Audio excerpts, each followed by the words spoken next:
Bapak, Ibu, Saudara-saudara yang dikasihi Tuhan Yesus Kristus, pada umumnya orang menilai lebih daripada casingnya, covernya, hardcover. Ada sebuah istilah yang mengatakan, don't judge the book by its cover. Tetapi realitanya orang akan dinilai dari latar belakangnya. Orang akan dinilai daripada track recordnya.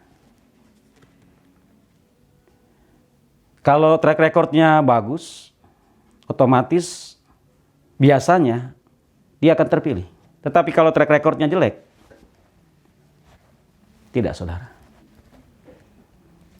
Karena itu manusia lebih menghargai orang-orang yang dinilai, dilihat dengan kasat mata dan umumnya dengan penglihatan-penglihatan manusia. Bahwa orang ini cakap, orang ini tidak. Tapi beda dengan Allah, saudara. Allah beda sekali. Sebab ketika kita membaca Alkitab, tokoh-tokoh Alkitab kita ini, 12 murid Tuhan Yesus, Musa udah bacaan kita, Daud, Yusuf, orang-orang sebenarnya yang kalau bicara fit and the proper test tuh enggak. Seperti saudara ketika saudara kemudian terpilih menjadi atau dipercayakan menjadi pelayan firman dan sakramen GPIB, menjadi diaken penatua GPIB, menjadi pengurus-pengurus pelkat, menjadi ketua-ketua, menjadi bagian dari unit-unit misioner, saudara mungkin merasa rendah diri. Saudara tidak bisa apa-apa. Tapi itu manusia, beda dengan Allah. Ketika saudara kasih Kristus, bacaan ini berbicara tentang dialog yang cukup dalam, curhatnya Musa. Musa curhat dengan Allah. Dia berbicara tentang kekurangan-kekurangan 1, 2, 3. Begini aku Tuhan, begini aku Tuhan, begini aku Tuhan. Tidak pandai bicara. Tidak punya pengalaman. Musa bernegosiasi dengan Tuhan supaya tugas yang Tuhan percayakan itu dialihkan kepada yang lain. Sebab Musa tidak pantas, tidak bisa, tidak sanggup, tidak memenuhi kriteria. Apa ini kemudian kita lihat di sini ketika kemudian Allah dan Musa berdialog. Sama juga saudara dan Tuhan berdialog ketika saudara terpilih dan menjadi calon diaken penatua atau calon pelayan Tuhan. Apakah saya bisa? Tuhan, saya tidak mampu begini. Khotbah saya juga bisa. Ngomong di depan orang saya nggak bisa.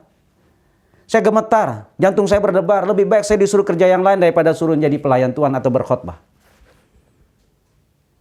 Musa begitu, saudara.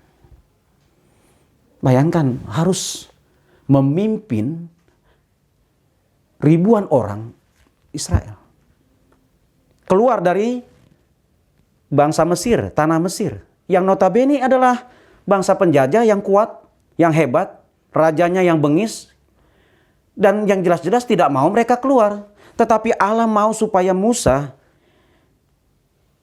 menunaikan tugas itu. Karena itu ketika kemudian Musa mengidentifikasi kelemahan-kelemahan dia yang wajar, yang rasional, yang manusiawi. Tetapi Allah jawab apa? Siapa yang menciptakan kamu? Siapa yang membuat lidah? Siapa yang membuat mulut? Siapa yang menciptakan langit dan bumi? Siapa yang menciptakan manusia? Aku, kata Allah. Lah aku punya kuasa. Kenapa kamu takut? Dan kemudian Musa kemudian kembali lagi menyatakan alasannya. Dia bilang begini, saudara, di ayat 13. Ah Tuhan, utuslah kiranya siapa saja yang patut kau utus.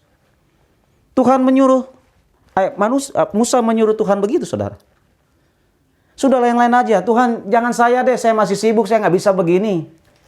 Yang lain aja lah, kan masih banyak yang lebih bagus. Loh, Tuhan pilihnya kamu. Tuhan pilihnya Musa. Karena itu Tuhan marah sama Musa. Bukankah di situ Harun orang Lewi itu kakakmu, aku tahu ia pandai bicara dan seterusnya dan seterusnya. Sampai kepada Tuhan meyakinkan kepada Musa, aku akan menyertai lidahmu dan lidahnya, dan mengajarkan kepada kamu apa yang harus kamu lakukan. Tuhan sendiri yang intervensi. Dia tidak diam, dia tidak tinggalkan. Ketika dia utus saudara. Ketika dia pilih saudara.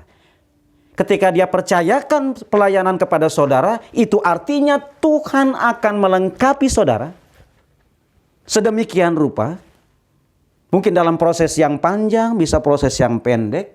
Tetapi ketika saudara mau, hati saudara membuka diri, Tuhan, aku tidak bisa apa-apa, tapi aku mau Tuhan pakai.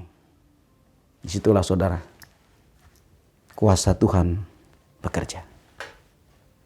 Di situ saudara akan membuktikan dan akan merasakan sendiri bahwa ketika saudara betul-betul berserah kepada Tuhan, dalam tugas panggilan yang Tuhan percayakan, meskipun itu mungkin rasanya berat sekali, tetapi Tuhan, dia tidak akan mempermalukan saudara dan tidak akan mempermalukan namanya sendiri. Sebab apa yang mau disampaikan oleh pelayan Tuhan adalah firman-Nya, kehendaknya, perintahnya. Oleh karena itu saudara, jangan takut. Ketika Tuhan panggil saudara. Ketika kemudian saudara merasakan di depan saudara hampir-hampir mustahil saudara bisa selesaikan. Tuhan bisa. Karena itu selamat merayakan Paskah. Selamat merayakan iman Paskah. Selamat mempercayakan kembali kuasa Tuhan. Amin.